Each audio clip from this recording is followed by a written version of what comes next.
Hello, welcome to my weekly Meltdowns coverage of Survivor 40 Winners at War. We're going to be recapping, reviewing, and ranting about the premiere episode, the 2-hour episode that happened last night.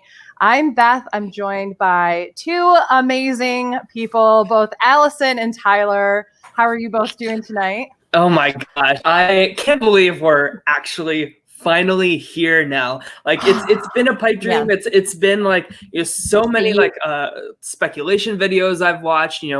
We've broken down so many times, so many different ways how each of these winners is going to do, and now like it's starting to play out. I'm so excited. This piece of paper that was like my piece of paper for preseason. Yeah. All right, so we're gonna move on. Actually, I chewed my fingers, for those of you who can see the video. Like, I was bleeding last night. Like, I did not move from my couch for 2 hours. It was insane. It was such a great episode. We've got people already. We've got Matt. Hey, Matt in the chat. We've got, hey, Jay West. Jay West is in there. Rosalind, welcome. Lila, welcome. GB Aura, welcome. A lot of people. Hey, guys. We got Matt Henning. What's up? What's up? Jared. Amazing episode. I don't even know where to begin. I'm all over the place. I'm going to let you guys start because I have so many thoughts. I have so many thoughts too. Let's just start with let's just go through chronologically like everything that happened. So yeah, because it's easy to do that. There wasn't much that happened. Right, no, exactly. Nothing. Yeah, it's going to be a quick recap, I'm sure. Well, first of all, I didn't know that we were getting 2 eliminations in this first episode. I thought it was going to be 2 hours of us like really getting to know these winners once again, and really seeing that. But I still feel like we really got that, even though they did 2 eliminations in one episode. Oh, wait. Everyone say hi to June Edwards. That's my mom. She's in the chat. Oh, hi, Mom. June Edwards, how you doing? Okay, sorry. So what's interesting is I wrote down the people that got opening confessionals because a little bit of edgic start to start the conversation here. So we haven't had a person with an opening confessional win Survivor since Survivor Cambodia with Jeremy. Okay. Interesting. Okay. So I was actually wondering that. So I know that Allison typically rolls her eyes to the edgic talk, but this is the only edgic thing I'll talk about. So I'll get it out of the way first. So the 4 people that got opening confessionals are Tony, Parvati, Ethan, and Amber. Okay. Mm-hmm. Yeah. So we'll just keep that in mind. So of course we start on the beach. All the guys pull up, and then the women pull up after we see Denise, Danny, and Amber all take a tumble off the boat. Great start. Yeah, that was actually very symbolic for pretty much all 3 of them. Yeah. Danny had a better, I would say, quick arc of recovering from her fall, but it took Denise and Amber a little bit more time. It makes me wonder if that's a foreshadow for it's a man that's going to win the season. I hope not. Yeah, I hope not too. But we should point out there, spoiler alerts. Guys, this is a recap. This is a rant. This is going to have everything. I meant to say that in my opening statement. If you're listening to us on Apple, if you're watching us on YouTube, this is a spoiler like bonanza. So please be aware if you haven't watched the episode. For sure. Yeah. So we see, so Jeff starts with offering a toast to all the winners. And I feel like I feel the excitement from him, from his smile, his face, his body language, and everything like that. And I'm glad to see that Jeff is just as excited as we are for. Dude, he was in the water during the first competition. When does that ever happen? I was excited. To cool down. He was wanted to be in the water too. I was with Jeff. I was like, yes, pull that pony fucking tail. Pull that hair. Do it. Everybody say hi to Deb in the chat. Hey, Deb. So yeah, no, Jeff was like super excited. What did you guys think about them starting off with the immunity challenge right away? I mean, it harkens right back to Heroes versus Villains, which I still think is probably one of the best, if not the best season of Survivor. That I think that I don't know if they've really come out and said this. I think that Jeff's alluded to it a few times in these preseason interviews, but I think that they were trying to capture some of the lightning in a bottle that heroes versus villains had. And this was a great opportunity to do that. I mean, that was a wonderful, also very physical starting challenge where they had to like go to different areas of the sandy beach to like dig up bags. Stephanie popped her shoulder. Sandra ripped off Sugar's top. Like, that's right. There's all these things that were iconic moments. And I think that we're going to see some of that happen again. And so I thought it was great. I liked that they were like, here's some champagne. Now that you're loosened up, get in the water and beat each other up, drown each other. Go ahead. And they were drowning each other. They were pulling hair. I think was it Natalie's ponytail that got, Tito, pull my hair. Tim Stradlin pulled Natalie Anderson's hair. And I can't believe that's a statement that I get to say on a season of Survivor. I love it. I'm going to say this multiple times tonight. But I love Feisty Kim. I love Feisty Kim. It was great. It was really, really great. Also, Jeff reveals at the start that Edge of Extinction is in play this season. So it's not a surprise like it was in 38.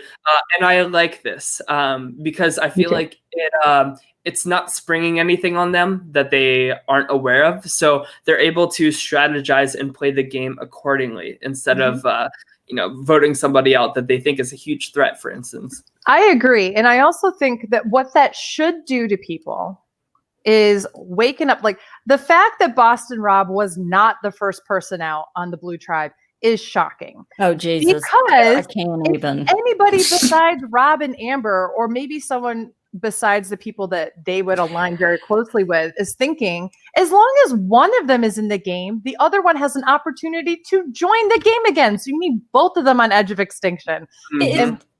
Look, Adam Klein said it best during Tribal. You're worried about me and Denise wandering off when you've got Sandra, who's won twice. You've got Rob. You've got all these people. And you're worried about us getting lost with a map. It's possible because Allison gets lost in a circle with GPS instructions. It can happen. I think that conversation between Rob and Parvati near the end of the episode was really, really great. Probably one of my favorite scenes in the premiere. They're just laughing on the beach about like we are the biggest targets out here. And are we making decisions? Are worried about Adam Klein. Do we have to play Survivor for everyone? That was so good, y'all. I don't even know. I was laughing. It's so funny. It's so true because here's the thing. It is 20 winners, but it is old school versus new school. And that was made very apparent. It is two different ways of playing. And it really came into, I just want to shout out to Yul, who I think did a great job. Hands up in the air. He was like the anchor in the middle. He was balancing both sides, in my opinion, with everyone running around crazy. I mean, and I need to clarify something really quick. There aren't hidden immunity idols, or people just. I feel like they wouldn't have a season with Tony and not have some kind of hidden immunity idols, just because they're all just scared shitless to go looking for them. Well, exactly. Here's the other thing, though, and I actually hope there aren't hidden immunity idols. I hope the only way that you get them is through this fire tokens thing, because if you can get them through fire tokens and you can hide them, that's too much. I think I'm probably in the minorities from what I've seen online. I actually really like that people on Edge of Extinction can still influence the game. I wouldn't like it in a season of non-returning players. If it was all brand new players, I would hate that. This is a season that I'm going to bring this up right now too.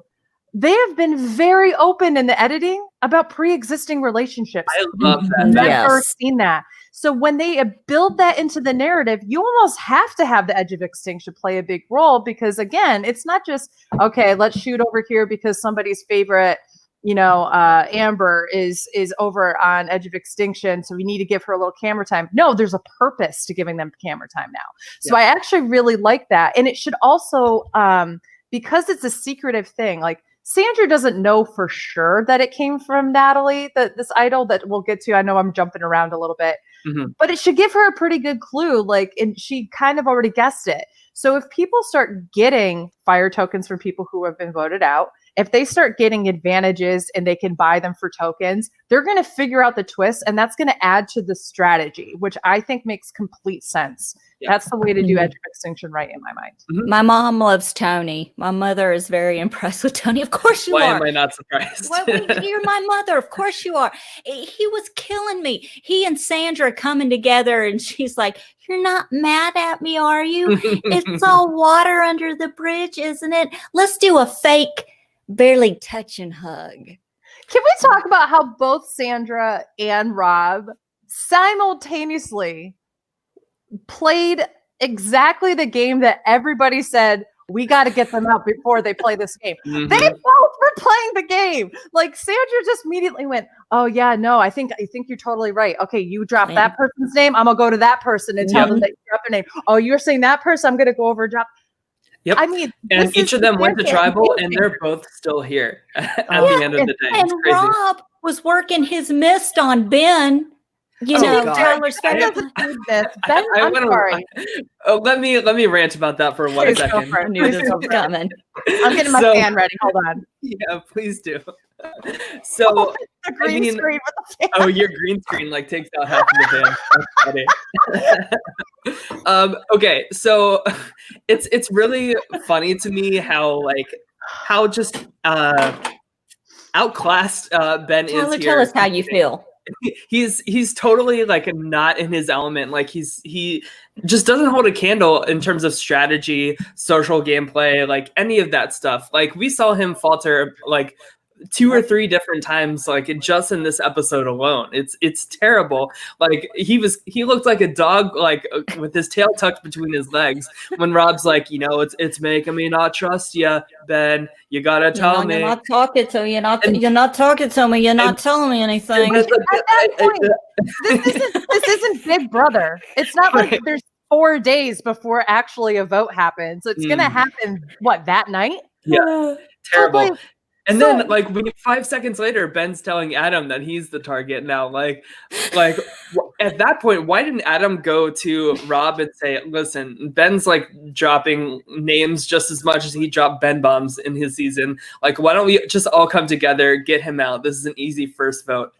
It would have been great. However, I think that Adam was smart to not do that, because is that more like Boston Rob is the type of person that likes to play with the devil he knows. So even if it's not exactly the best for his game, he's good at controlling. Like, think about Philip. Was Philip actually really good for his game in not Edge of Extinction? Redemption Island. Like, no, but he knew how to control him. I think that he sees Ben as the opportunity to control somebody. Yeah. Adam doesn't know, and he did it. And what Adam doesn't know is that Ben actually wants to keep Adam around because he thinks he can like learn strategy from Adam, which I think is great in a delusional way. But Adam was smart to say, what is actually going to scare Rob?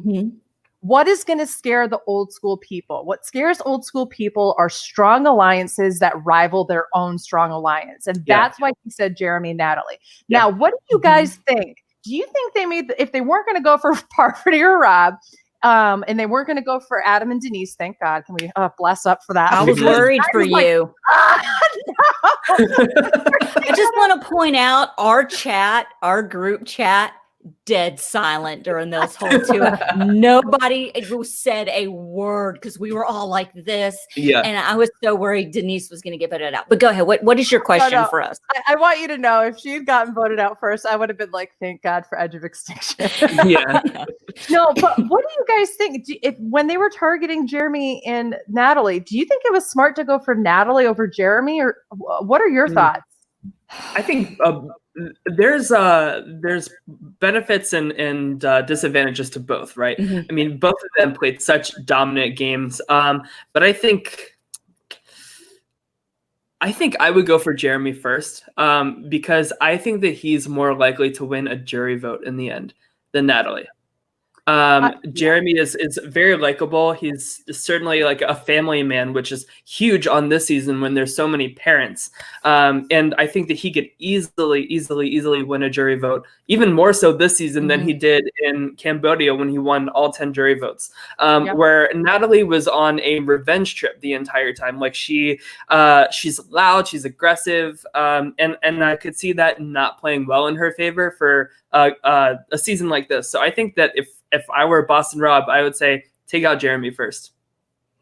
Yeah. I don't see. I kind of think I'm going to disagree. Shocker. I think it's good that they took Natalie out first because I think Jeremy is going to be able to blend in back in better and kind of get in an alliance, as where I think Natalie, like you said, she'd be on a revenge tour the minute that Jeremy is gone, and she'd just be out right after him. But it does sound like that Jeremy's now going to go on his revenge tour for Natalie. Yeah. But here's my thinking. I'm along the same lines as you guys, but I think that Jeremy has more pre-existing relationships in the game than Natalie That's true does. Too. So my whole thought process is, I bet it was Rob who made the decision. They didn't really show who made the decision. I've been liking that for the editing for the past few seasons, where you actually really don't know who they're going to vote for. You normally had a pretty good idea. Yeah. I bet it was Rob who made the decision because Jeremy would be a part of that poker alliance, which is definitely stronger on the Red Tribe than it is on Saleh. But I think that what are they? DeCall and Saleh? Yeah. So I totally agree with you, Beth, that Boston Rob is definitely in the driver's seat here. He was, I mean, just his work with like once Ben tells Rob that Danny threw his name out, Rob goes up to Danny and he's like, "Did you say my name?" No, you got to do you can't say, you've got to do the mouth thing right. You can't open your mouth all the way. You go, "Did you say my name?" Did you say my name, Danny? Is that better? I'm gonna need you to fade away like I just did. Yeah, I wish. And Danny says, I did, because we're all scrambling, like we don't really know anything. I'm out of the loop, and I like that she says that, because that says to Rob, I'm a number that you can swoop in and pick up. And that's exactly what he did. He turned somebody that was targeting him into, let's bring this alliance together of four, this old school alliance of me, Ethan, Parvati, and Danny. And let's really just stay close together. And he was like, these new school winners, they don't have like a deep connection like we do. Like they're all single players, with the exception of Jeremy and Natalie. They're all single players that really don't have a lot of loyalty to each other. So let's take advantage of that. And it worked out for him. And Parvati had an equally as excellent of a night. I mean, we saw so much of her in this first episode. And I really think that Parvati is going to go very far in this game. I really, really do. Can we just reminisce for a minute about how nice and amazing it was? Ethan.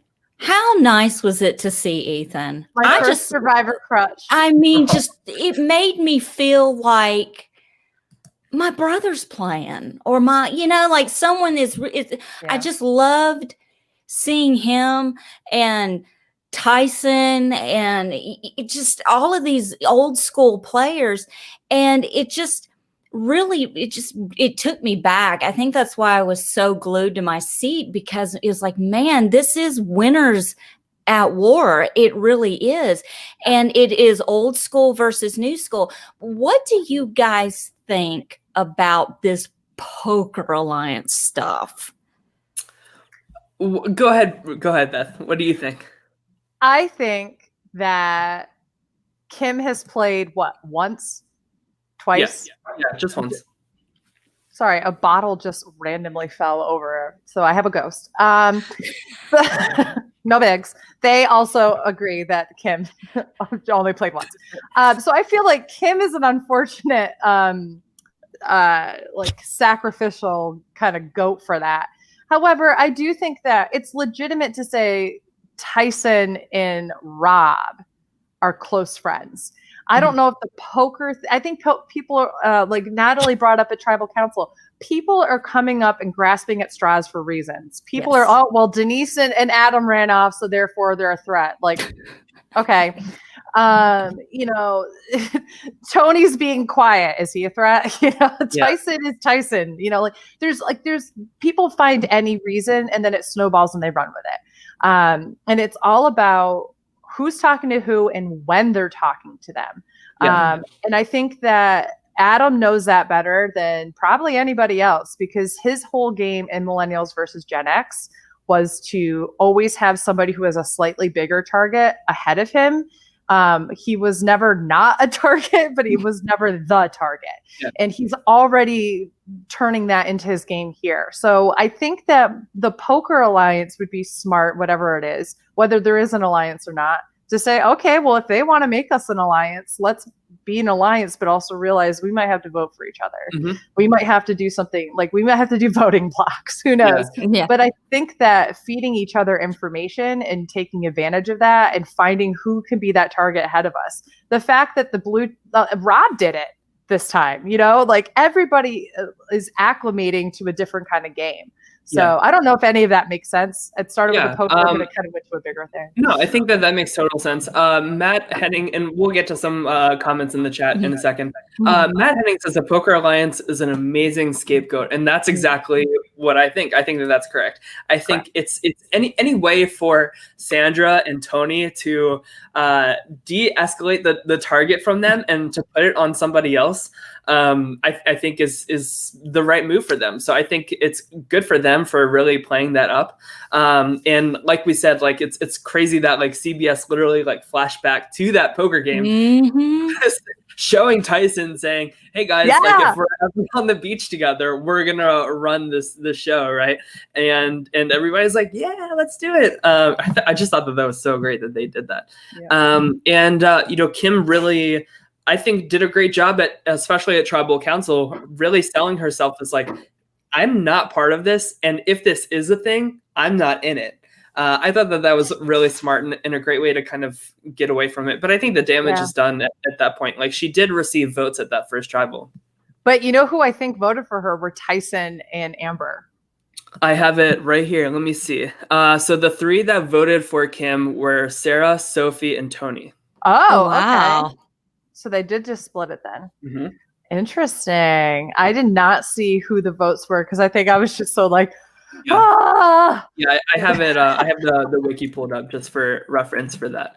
So we'll see where that goes. I'm worried about Kim now because she did get votes at this Tribal. That's a very clear sign that she could be targeted next. So, but if any player can work their magic, it's Kim. And I liked that she was really introspective enough to tell us in confessional. She said, you know, this is the first time I've been on the bottom. Like, I'm used to like running this entire game, and it's a type of survivor that Kim has never found herself in. So she already is having to adapt and already having to think of a new strategy that she never has had to do before. So it's good to see her adapting and overcoming that. But I think Amber was a pretty easy first vote for everybody to get behind. Listen, Boston Rob didn't get out on the island. They had to vote for her. And I do think that Tyson did a good job of saving himself. Oh, sorry. Of course he did. God bless you. Thank you. And I do think that, okay, I think we can all agree Yule was a wonderful puppet master, grandfather. Yeah. Kind of he's so proud. Sophie too. Yeah. And Sophie, I have Yule to say, I not say Yule, Sophie, Nick, and Wendell would be a friggin' alliance. And look at that. I'm so excited. You did. But in particular, Sophie and Yule really teamed up quickly. And I really like that too. I think that's like, they are so, between the two of them, they could like solve all the world's problems. Like, that's how freaking intelligent they are. They're both really intelligent. And I do think that they both are going to have different games, even though they will be rooted in very similar things that they played in their first games. Yeah. Hello, Brent Wagamont. He's in our chat. Yes, hey, Tyson did very well. I'm just gonna because he's my winner pick. I had to show that because I want to talk about Tyson for a second, and give you a little bit of. I want to give you a little bit of credit, Allison. Because hold on a second. Hold on. I'm What's sorry. the timestamp on this? 24 minutes and 48 seconds. Okay, go ahead. Repeat that. So all right, I will say from an editing standpoint, Tyson had a very clear winner's edit in this first episode. One of the first things we saw from him was talking about the daisy chain with his kids, and we got an emotional confessional where he starts crying, talking about doing this for his kids and being thankful to Survivor for changing his life already. And then at the very end of the episode, when Tyson jumped ship on Kim and Amber, he says in the confessional, he says, "Sometimes you gotta lose the battle to win the war." Yeah. War. Yes. Winners at war. Yes. I just wow. I just think that that's really clever foreshadow for like Tyson maybe winning the season. So maybe like a month or two from now when the winner is crowned, we can look back to this moment. But I think that Allison, I think you might have gotten it right. Look, are we shocked? Because Allison's gotten it right the last couple of times I picked the winners. This is a shock to somebody. If Brent also, Jesus Christ. I love Tyson's tweets. Tyson tweeted today that he shares that poker clip is the only poker clip that Yul has ever seen. But he did his homework. That's true, Brent. He did. Look.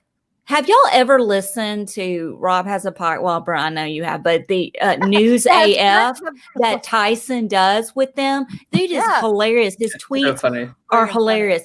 I mean, he just kind of joked around when the women were tumbling their asses out of the boat. He's like, "Y'all hit the beach yet?" I mean, they were getting. I just really think that he has a really good chance because I saw the fear, I saw the panic.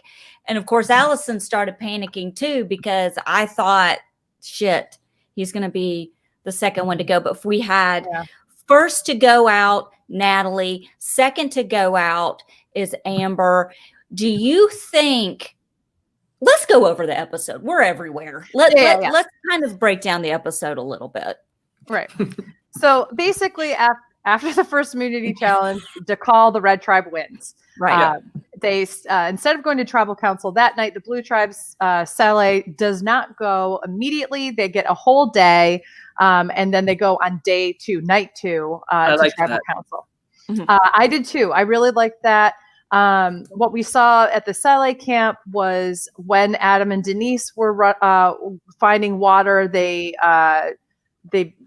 decided to be an alliance together. Adam asked if he could be Denise's Malcolm this time, which I thought was really corny, but also kind of cute. So cute. He's just adorable. I love the longer hair. It's like, and at the end, like during trial, doesn't make you feel any better, does it? No. Okay, I just loved it, guys. But I have to say, I think Adam probably played the best game from the bottom on the first episode that I think I've ever seen.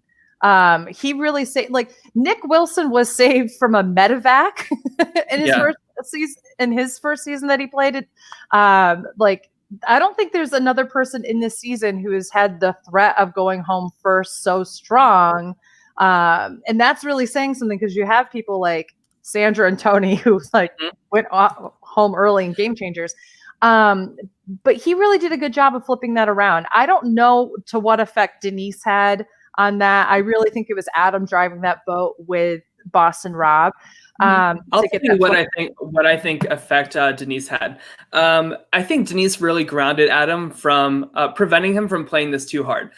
Because Adam Klein being like the super fan that he is, I feel like it would be so easy for especially Rob to say this kid is overplaying because he knows he's in trouble. He is a smart cookie. And I think that Denise, that scene where they're both like crouching and they Adam reaches out his hand to Denise and they shake hands and they're like, we're gonna do this. Denise is a therapist. That is what she does in her everyday life is grounds people and tries to get them to think logically through a situation, a problem. And I think that is what helps Adam. Yep. Yes. Okay, I just Yeah. okay. And that is actually a good point that Brent put in the chat. I said this before on my weekly meltdown. I honestly think they should have switched Jeremy and Tony, because that was kind of a cheap shot to have Jeremy and Natalie start in the same tribe. In the same way that like having Tony in the same tribe as Sandra and Sarah, like they don't have as big of a connection as Natalie and Jeremy, but it would put an unwanted target on them. So they did a good job other than that particular pairing. Those are the two people I would have switched in this situation. I think that the whole like Tony Sandra dynamic is just too good to pass up for them. Oh, totally. I totally. Oh God, I'm so on board. I can't. I love it so much. Like I just love it. It just makes me so happy. And Tony just sitting there, not running around looking for stuff, nothing. And one of the funny He's things, on house arrest. He's on house arrest. He's got the ankle bracelet, and it is so funny. And I hate to jump around, but because but the preview for next week's episode, they got Tony's ass on a ladder doing something in a tree, and Tyson goes, "How's this guy still alive?" I mean, it's just hilarious. But I'm sorry, proceed with the episode. Yeah, no, I just like that. Allison's like, "Should we do that? Let's go back and do the episode." Actually, I'm going to jump to next week. Okay, so go ahead. Yeah, great. This welcome to Tyler's life. Yeah, seriously. No, I love it. So really, we get to see the Blue Tribe kind of make these formations of different pocket alliances, where Ben is trying to play Sarah's game without actually knowing that by Sarah I mean Sandra's game, but he's inadvertently playing that game, and somehow he becomes kind of the fifth member of the old school alliance tribe. I think it's because he became like the puppy with its tail between its legs. Mm-hmm. So. Parvati, Boston Rob, Ethan, and Danny have a 4-core alliance. They bring in. I like that alliance a lot. I hope that moving forward, Denise and Adam can kind of work with them, but like work to get some of them out as well. Like I think that there's got to be some moving parts there. Over on the Red Tribe, do you want to talk about the Red Tribe? What we saw happening in the first couple of days? Yes. Yeah, Yes, please. Go ahead.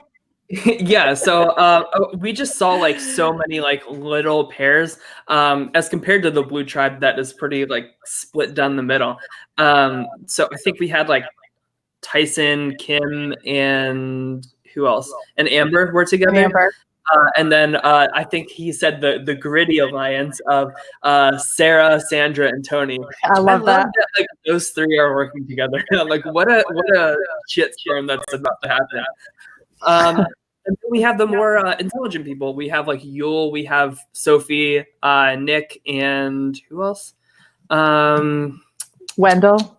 Mm-hmm. Yeah, I think that's a really good foursome that you definitely predicted as well. So I think there's lots of room for fluidity between all of these groups. So I think in this tribe more so than the Blue Tribe, we'll see those voting blocks come back into play. I completely agree. I think what you're going to find is that the Red Tribe plays by new school rules and the Blue Tribe plays by old school rules to a certain extent. I really cool. That. Yeah, definitely. Well, you have to think about like the winners that are on, especially now that Amber is out of the game. The winners on the Red Tribe, like Sandra is old school, but she plays new school as fuck. Especially, yeah, thank you for that.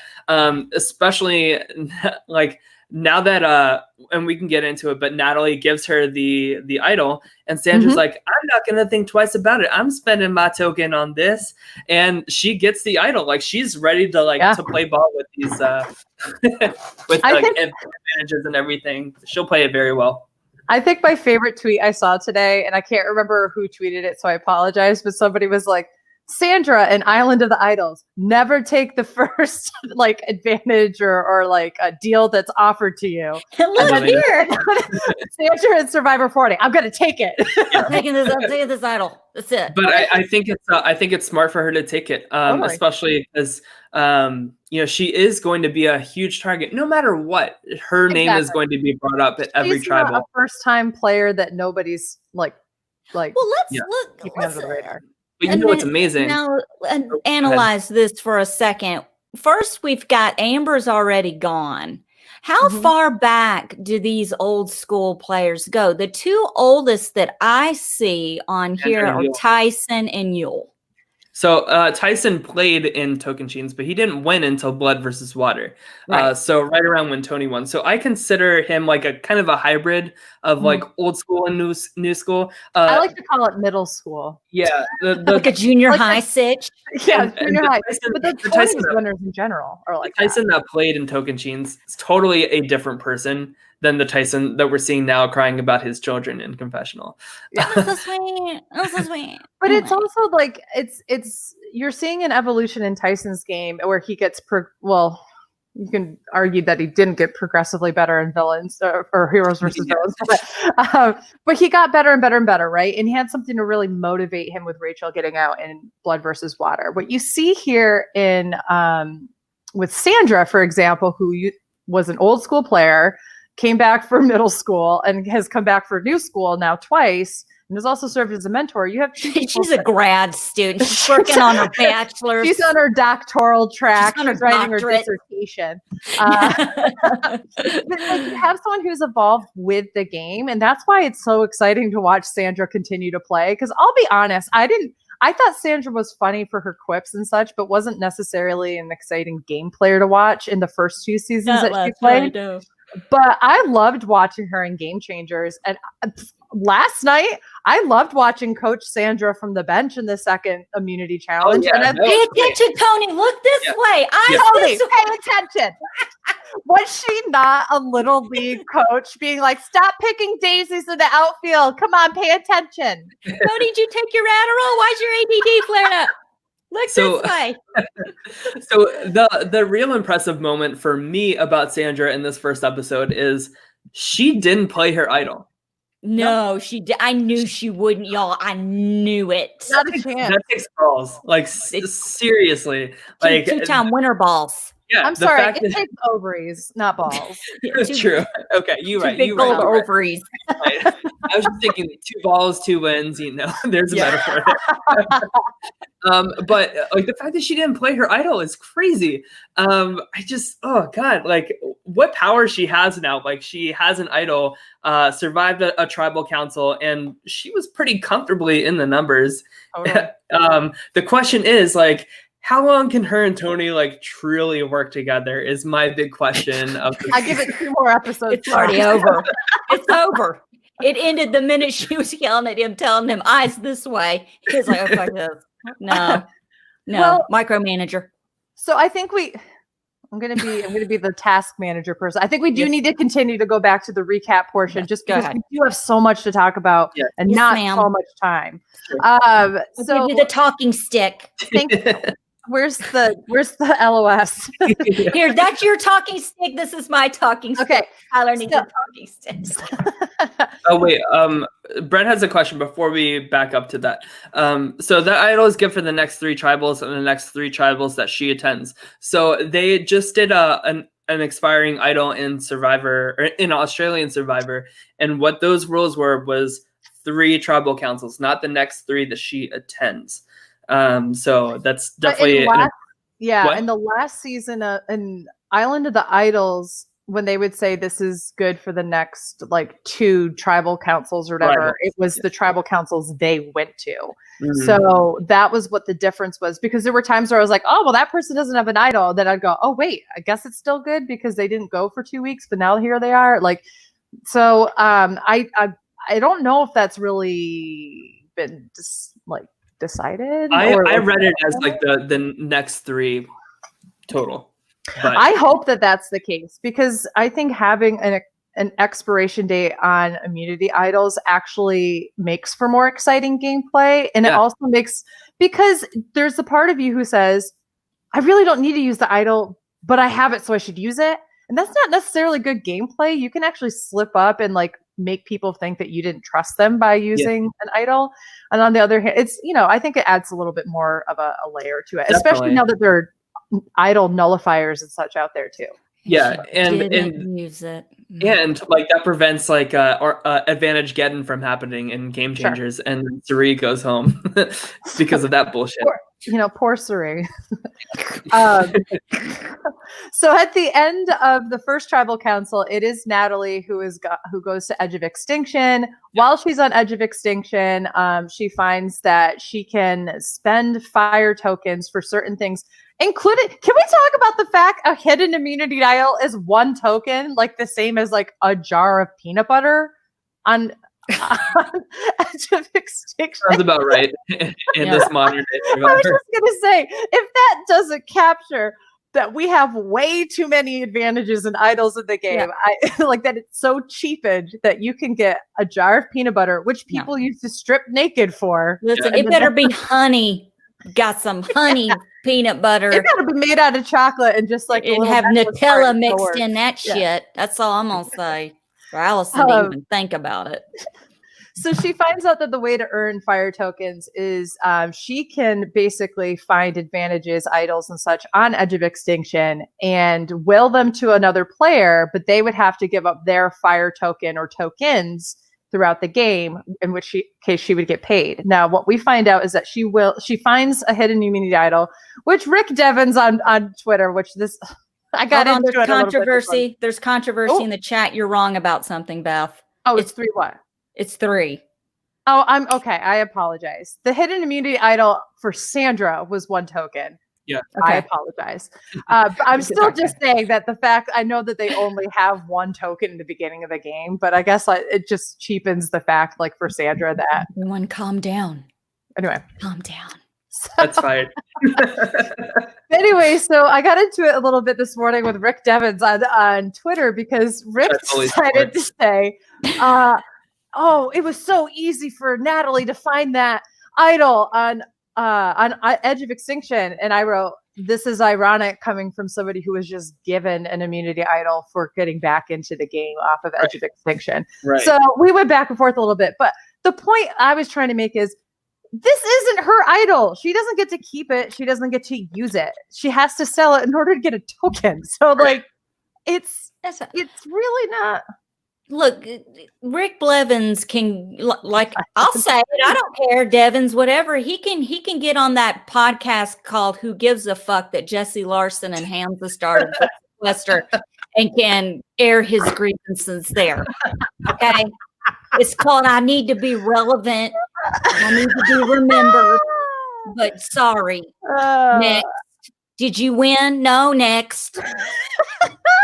Okay, continue. It's just, So anyway, so she wills it to Sandra. Sandra does not get to hear that where it comes from, but she makes the correct assumption that Natalie had something to do with it. So she does exchange the fire token. Natalie gets that fire token. She now has 1 on Edge of Extinction. Sandra has 0 tokens, but she has an immunity idol, which is good for the next 3 tribals. We're not sure if it's the next 3 or the next 3 that she attends. Mm-hmm. Take it away, whoever wants to go on. Just from like a nerdy photography cinematic standpoint, the lighting was so beautiful. Like when Natalie got there at night, and like just that single torch is kind of like vignetting her on this. It's not set up at all. Wait, what? It wasn't set up at all. No, definitely not. Of course not. But so just one more nerdy thing. So the confessionals on Edge of Extinction, their faces are like super close up, like, and it's really. Go again. It's like really. Do that great. Again.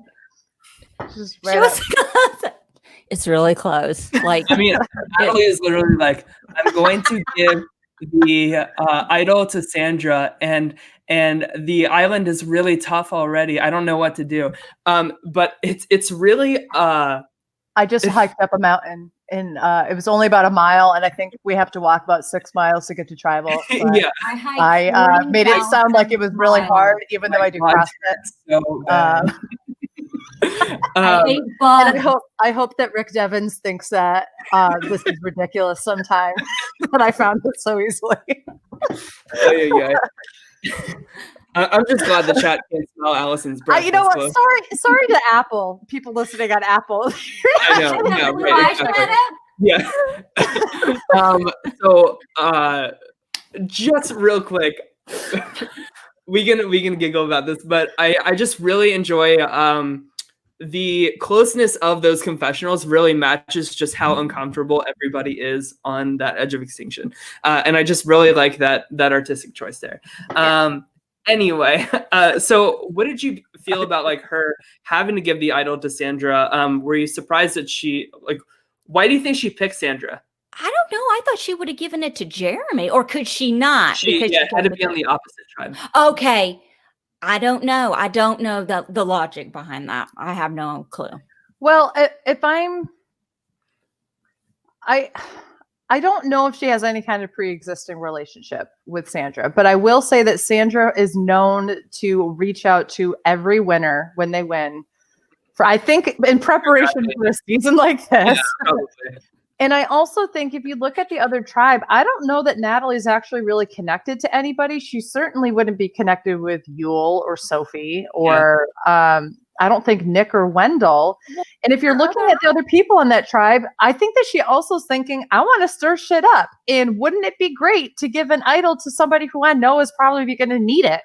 Yeah, that's exactly what I think it is. I think it's like legends supporting legends type of thing. She knows that like no matter what, Sandra's going to have a pretty big target on her. So how can we kind of, who I would have given it to? You know who I would have given it to? Tyson. Nick. I would have given it to Nick because he's such a threat. Yeah, Sandra's like, Nick, they're saying your name because they say you're so sneaky. I'm like, what? I'm like, and do you like how Nick was like, oh, what? Man. He's like, oh, shucks. Golly darn it, really? I can't. We talked about it a little bit, but I just have to say how impressive Yul was in this first episode. Okay. Like the way he talks is just so fluent and intelligent and calm, and it's very charming. Voted out about merge time. That's exactly how I feel. I love Yul. I want him to go far. I want him to win. However, I have to say, if I was on the receiving end of him being so blunt sometimes, and I tweeted about this before, Sandra calling everyone sneaky is a mood, right, Henning? Oh my God. I have said this before when I rewatch Cook Islands and in my like preseason assessment of Yul. Yul is somebody that has a talent for telling you the truth right to your face, but kind of oversharing. And he did a bit of that, which worked out in his favor. It worked out that Tyson said, cool, I'll flip on him. Let's go. Yeah. But Tyson's not an incompetent or stupid person. Like he's absolutely somebody who could go, all right, I'm going to find my other avenue. Maybe I could flip this on Yul. Like he's going to pick up on that. And I think that other people are going to too.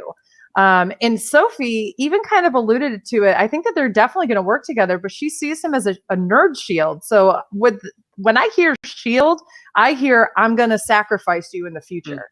Yeah, sure. So I see this being, I need him to not give away so much information. That's the only thing about Yul that specifically with this conversation with Tyson, I need him to just reel it back a little bit. But other than that, flawless. Yeah.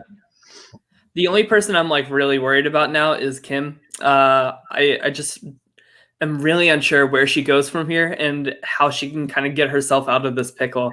I really could see the next vote being on her. Of course, we don't know if like when a tribe swap is happening too.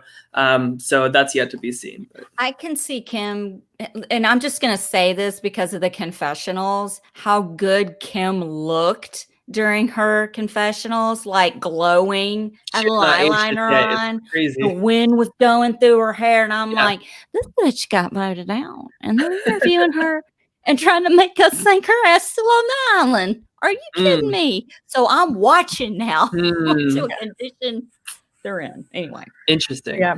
I'm worried about Kim. I'm also worried I'm interested to see where the Blue Tribe has settled because I don't think they're going to go after Jeremy. They split up Jeremy and Natalie. I don't think Jeremy's a target.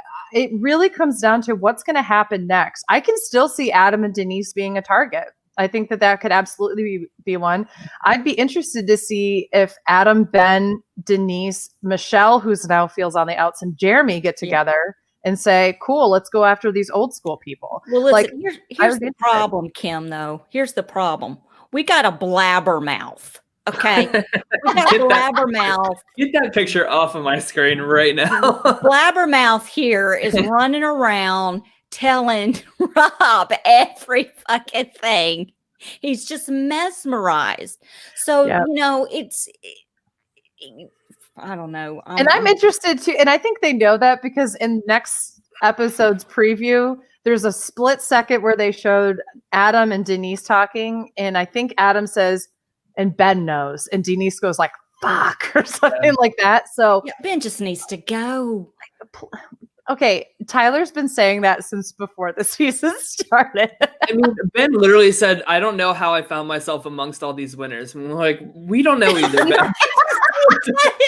Tyler's like, no shit. Yeah, I wrote that down and I was like, yeah, of course. I mean, that's literally, you just said the entire Tyler wrote that down longhand. He didn't type that shit. Yeah. He wrote it down. He wrote it down. Oh my God. Yeah, but I am worried about Denise. I'm worried about Adam. But I think it's still to be seen that Rob will be targeted pretty soon after this. I think that I don't think that Rob gets too much further here. And I think that them showing this moment between him and Parvati, I think that's going to show that like one of them is going to benefit from this and one of them is going to crash and burn from this. Like, and I think it's going to be Rob that we're going to look back next week and be like, wow, remember when he was like laughing about not being the target? And look how long that lasted. I think that's what's the game. We have to play the game for everybody. Right. And especially like now that Amber is on edge of extinction, that's even more incentive to be like, listen, we got to take both Rob and Amber out. So worst case scenario, just one of them comes back, There's a part of me that thinks the Red Tribe basically was like, okay, your move, Blue Tribe. We did it. Yeah. Get going. Your move. Mm-hmm. Yeah, I like it. And I also think that there's really some tension there between Parvati and Jeremy now. Jeremy really pointed out in that tribal that he didn't like how Parvati said, this is all winners. We all have a loaded revolver behind our backs. That really set off like a red flag for him and really made him worried. Great reading skills on his part. Is just a little too late. And I will point this out too. Somebody tweeted about this last night that I saw on the Survivor hashtag, which I agreed with. Some of these old school players, including Parvati, are going to have to get used to live tribals, meaning that you don't go into tribal and just go, and that's the plan. Plans change at tribal. Oh, people are whispering. Yeah, people are doing the whispering. People are doing the. Oh God! Of course, like Ben is the one that started that too. I have to say, the only thing I'll give Ben credit for last night was when Jeremy went, do you think that Bob or Boston Rob did something? And by the way, your eyeliner is killer tonight. It's blue.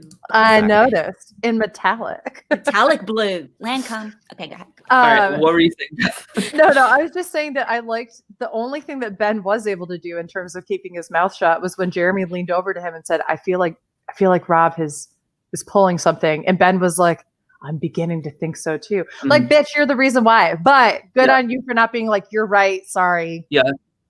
One more thing to point out on this Blue Tribe. Michelle was left out of this vote. Yeah. She voted for Denise with Jeremy and Natalie.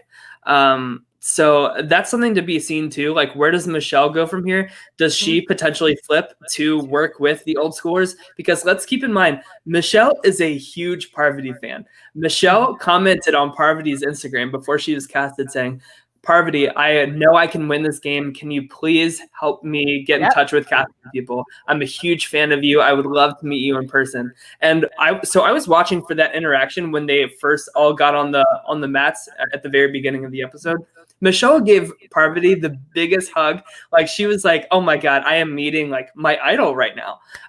And I think that with Michelle being left out of this vote, Parvati could easily swoop in there and say, listen, we have a spot for you over here. Why don't you come play with Parvati and Boston Rob and Ethan and Danny? We'll help you out. You don't want to play with Ben. You want to play with legends. You don't want to go there. And you know Right. what I'm interested in too is that Blabbermouth. when one of the preseason interviews, they went through all the winners and said, if you can align with anybody, who would you align with? And Danny said Denise, which is not somebody I think any of us had ever thought, like, it's not that we didn't think that they'd get along or whatever, but I never thought that out of all the people, she was like, I'd align with Denise. So I'm interested to see, does she go, all right, let's throw everything behind. I think you and I need to team up or like have a side thing as well. Because if that's the case, then maybe within the context of the main alliance, she and Denise and Adam aren't a part of that. But maybe Danny and Denise have something, and then Denise and Adam. And so I can see like these kind of like middle of the row players, people who aren't the flashy targets, but aren't always necessarily at the bottom, kind of making some moves. Yeah. And that kind of thing. So. Yeah, and one more point that I just thought of for Michelle wanting to flip. She comes in this season with a chip on her shoulder. Like the very first thing she tells us in confessional in this episode is, I have a lot to prove because my win was not really well respected. And she was one of 4 people that they literally showed a flashback to that their season happening. So I think that that's going to be a really important narrative for Michelle. Is to really break out of the shell of, oh, she's not really a good player. So I think that she will flip. I really do. I think this is a really important thing to point out. So the other 3 people that got those flashbacks to their previous season were Sandra, Parvati, and Denise.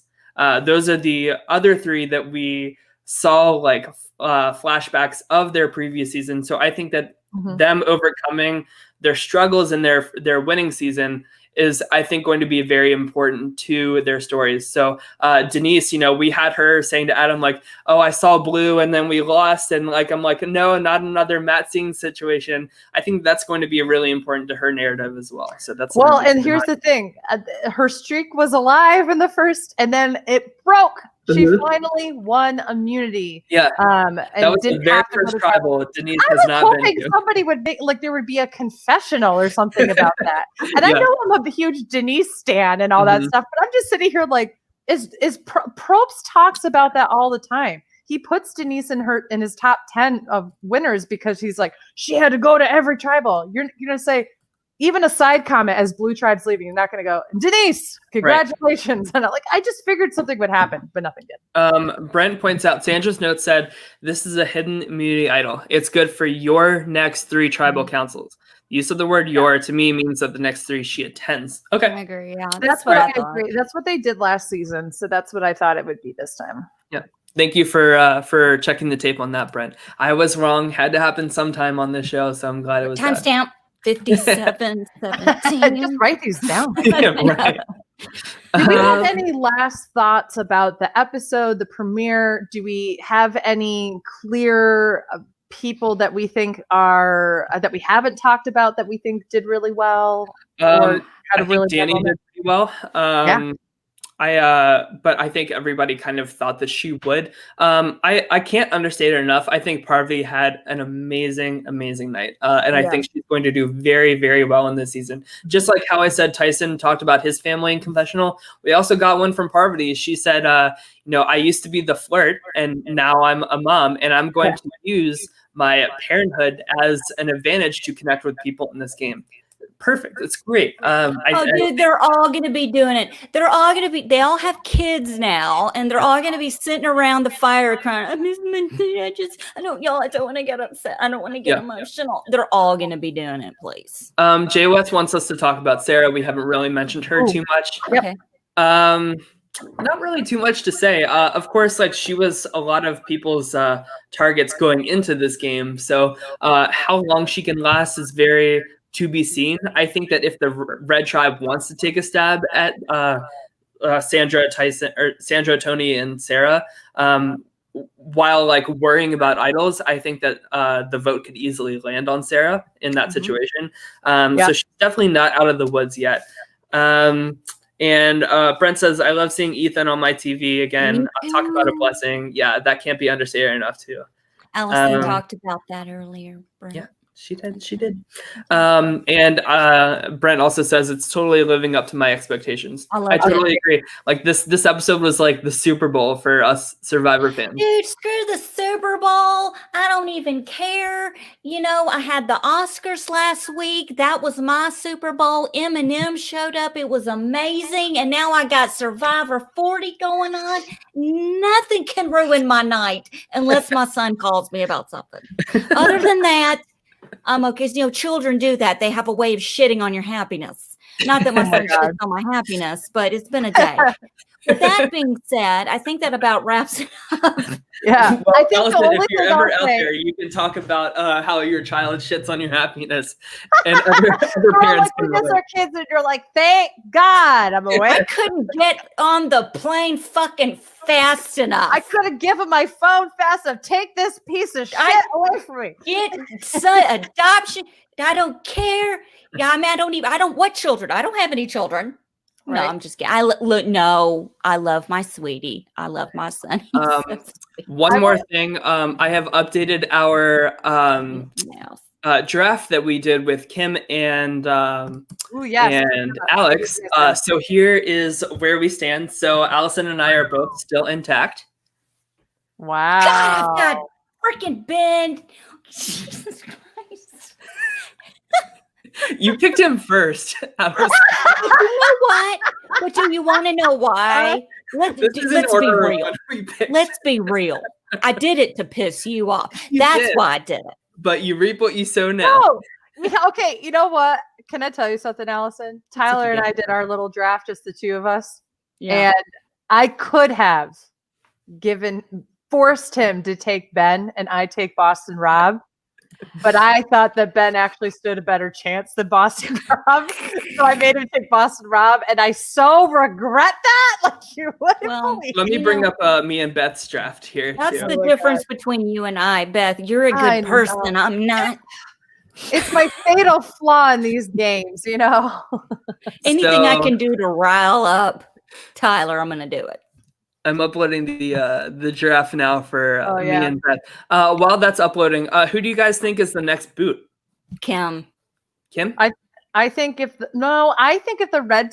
red team loses, I think it'll be one of the Gritty People Alliance, and I think that Sandra will use her idol, and it will end up being like if they split the vote or something like that. I think they split it between Tony and Sandra. I think Tony or maybe even Sarah, but I think Tony will go home. I think they're going to be afraid that he does have an idol or something. I just want to, just because I have to. Yeah. Every time. Joseph. I'll go in a little bit different of a direction. I think the Blue Tribe is going to lose, and they're going to keep the momentum going since Amber lost. I think that Boston Rob is going to be voted out next.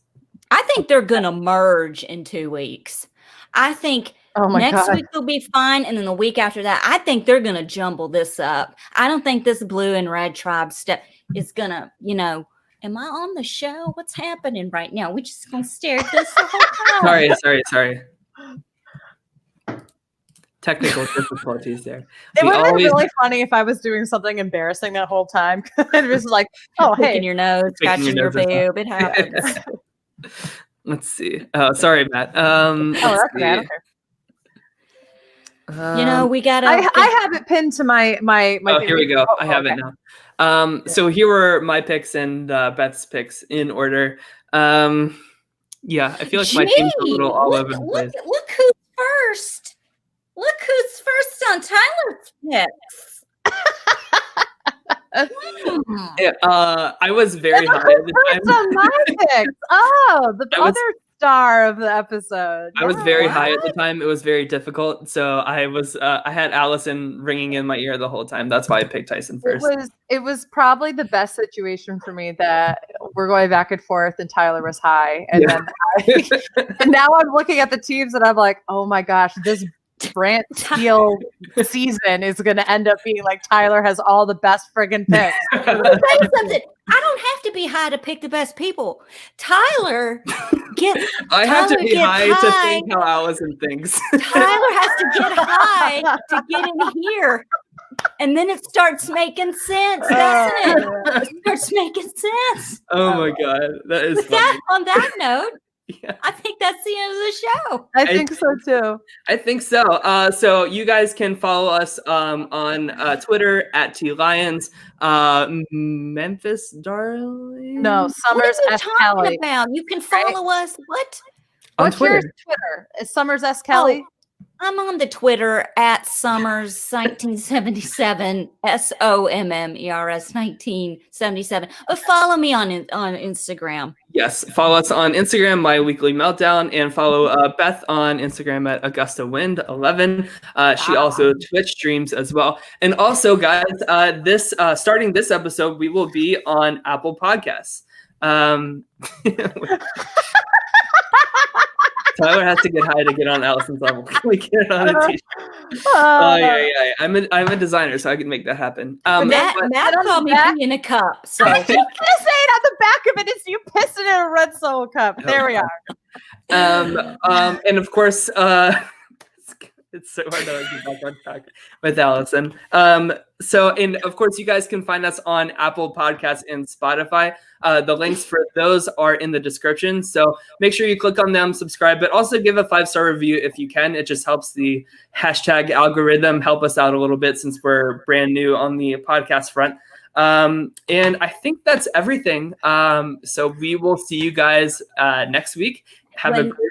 Yeah, our regular time will be back to Wednesdays at 9/8 Central immediately after the episode. Yes. Alrighty. Everybody have a great rest of your night. Take care. Bye. Bye.